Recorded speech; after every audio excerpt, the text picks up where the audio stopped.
3 वर्ष झाले आम्ही दोघं ना कोणत्या हॉटेलला जेवायला गेलोय ना कुठं बाहेर फिरायला गेलोय. 3 वर्षापासून 3 वर्ष ऑनलाईन आहे. पहिले आमचं 3 वर्षापूर्वी हे झालं होतं. ही पण मुलगीच आहे. त्याच्यानंतर हे ट्विन झाल्या. या पण 2 मुलीच आहे. दोघं नवरा बायकोंची लेकर झाल्यापासून खूप चिडचिड होते. रात्रीची झोप होत नाही. आमच्या दोघांची रात्रीची झोप होत नाही.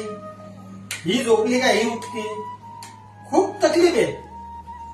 पण तरी पण आम्ही दोघं नवरा बायको कसं ना कसं हँडल करतो. 6 महिने झाले मला कंपल्सरी नाईट करू राहिलो. कंपनीत नाईट करायची रात्री आणि सकाळी इथं बायकोला थोडीशी हेल्प करायची बाळा सांभाळायला. आज तिला खायचा होता अंडा घोटाळा. त्याच्यामुळे अंडा घोटाळा केला. बाहेरून पाव घेऊन आलो स्वीट मधून. बिचारी ती पण कोणाकडे मागेल, माझ्याकडे मागेल.